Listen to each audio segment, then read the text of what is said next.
四杰继位以后积极改革，打算中兴夏朝。四杰到底做了些什么？为何不仅没有改革成功，反而国破家亡，落了个千古骂名？夏朝最后一任天子四杰即位以后，此时的夏朝朝廷和地方权力都被几大诸侯垄断，几个实力强大的诸侯不仅直接统治了地方上的小诸侯，而且还在朝中担任重要的职务。以实力最强的商国诸侯为例，商国诸侯子主轨不仅直接统治了整个豫州的小诸侯，商侯子主轨还在朝中担任大司农，地位仅次于天子和大司徒。可以说，夏朝天子若是没有他们的点头，政令根本无法得到执行。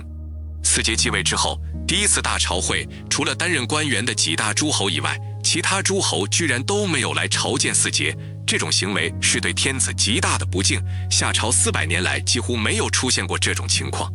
四杰心中气急，当即厉声问道：“今日是我登基大典，为什么天下诸侯不来朝见我？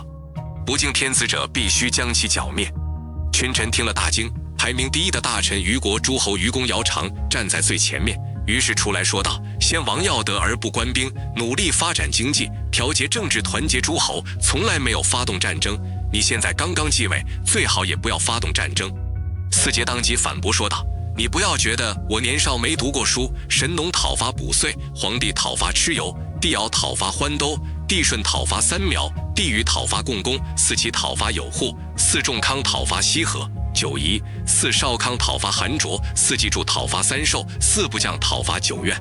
这些历史我都知道，像你这样没用的大臣，留在朝中一点用没有，早点回你的虞国封地吧。”虞公姚长当即满脸羞愧，只好向天子谢罪，辞职回归虞国去了。虞公姚长走后，四杰又问其他大臣的意见，朝廷百官都不说话。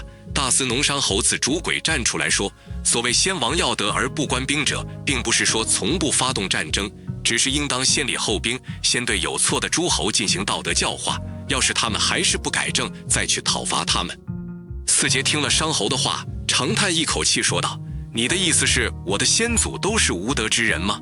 商侯当即惶恐不已，只得退了下去。此后围绕着要不要讨伐那些没有朝见的诸侯，四杰和朝中大臣争辩不已，位高权重的大臣基本都不同意出兵征讨，而那些渴望升官加爵的小官纷纷支持四杰出兵讨伐。其中一个名叫曹处龙的小官进言说：“夏朝衰弱，正是需要大王振奋的时候，诸侯离德离心，必须急速征伐，若是拖延的久了，只怕就无能为力了。就好像人得了病，身体羸弱，若不立即吃药治病，拖得久了就无药可治了。”听了此话，其他中低官员也纷纷赞扬称赞不已。此后，虞公、商侯等等重臣都离开了朝廷，回了自己的封地。四杰大量提拔了赞成征讨诸侯的中下层官员作为朝廷的班底，先把都城迁到大禹时期的夏城，然后从民间不断选拔兵士，扩充军队，又大量制造兵甲，积极战备。很多实力弱小的诸侯得知天子扩军准备征讨他们，心中恐惧，立即前往夏都朝见天子。东方最大的诸侯史为氏的国君孔斌，在其大臣袁长荣的指点下，立即前往都城朝见天子四杰。太师赵良见到胆子小的诸侯开始逐渐前来朝见天子，于是给天子四杰建议说：“大王打算消灭那些不朝的诸侯，但是诸侯众多，尽起中原之兵也不够用，我们只能假借其他诸侯之力方才可以做到。现在东方史为氏孔斌前来朝见，大王高官厚禄赏之，其他还在观望的诸侯必然不再犹豫，蜂拥而来朝拜大王。前来朝拜大王的诸侯越来越多，大王便抽调这些诸侯的兵力，征伐那些不来朝拜的诸侯，必然战无不胜，攻无不克，天下可定矣。”四杰听了太师的建议，当即命人迎接孔斌。孔斌朝拜之后，四杰赏赐大量的金钱给孔斌，又封孔斌为东方诸侯之长，统领青州、兖州、徐州。看到孔斌受到封赏，北方诸侯之长昆无氏，西方诸侯之长韦望，南方诸侯之长西国纷纷前来朝拜。四杰一视同仁，都赏赐了金钱，分封了四方诸侯之长，命令四大诸侯代替天子征讨四方。四杰6年，按照夏朝的政治制度，这一年应当举行大朝会。中原诸侯之长商侯率领豫州诸侯东方诸侯之长史为是孔斌率领青州、兖州、徐州3州诸侯，北方诸侯之长昆吴氏司谋卢率领幽州、冀州诸侯，西方诸侯之长顾氏韦望率领雍州、凉州诸侯，南方诸侯之长西国率领荆州、扬州诸侯。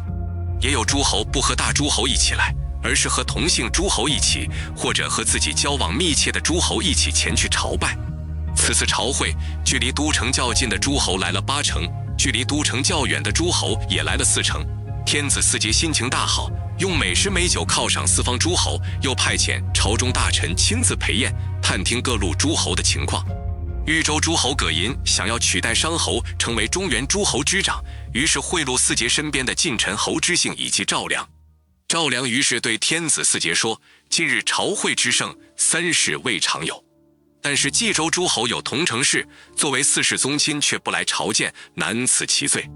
幽州诸侯党高氏是共工之后，自以为山高水远，也不来朝见。大王何不召集诸侯大军前去征伐？各路诸侯愿意去的，征战有功的赏之；不愿意去的，征战无功的罚之。如此赏罚，便可以遏制诸侯命脉，震慑天下诸侯。”4节听了大喜，第2天召集诸侯议事。4节说：“朕年少的时候就愤恨国运衰退，不想今天诸侯都来朝见，难道不是因为朕的天子之气运吗？但是冀州同城氏、幽州党高氏不来朝见，朕欲亲率6师征讨之。诸位爱卿有谁愿意和朕一起去征讨此2贼？”此时商侯站出来说：“同城氏诸侯是大王的4世宗亲，就算他有罪，也应当先发布口谕批评他。幽州党高氏距离中原实在太远了，大王何必去征讨他？须知千里之争，更胜于残害百姓。4节听了商侯的话，当场大怒。商侯谢罪回归商国以后，豫州诸侯葛寅便乘机进言说：“大王以有道伐无道，以上伐下，正是天下正理。商侯不愿意为大王效力，臣虽然愚昧，但愿意率领本国甲兵为大王效力。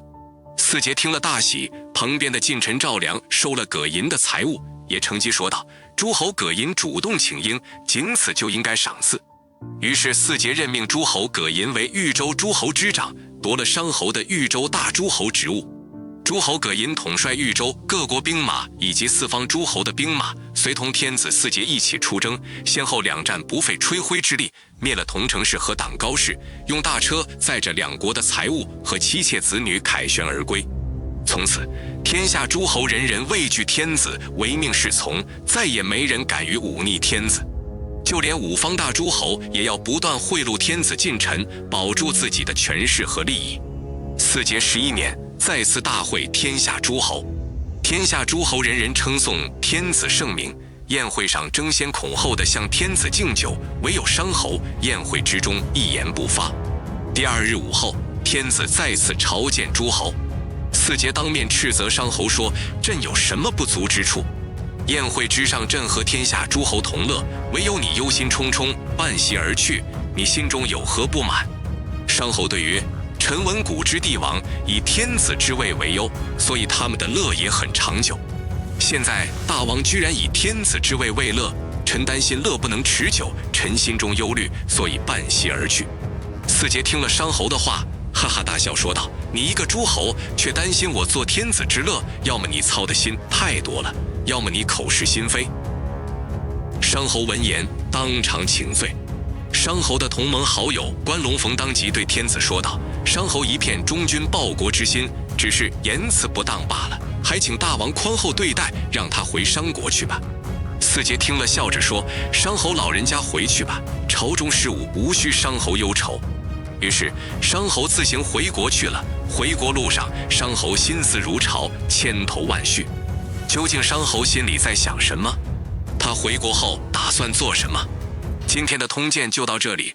如果您想了解完整的没有删减的中国历史，请点赞保存，从第1话开始观看。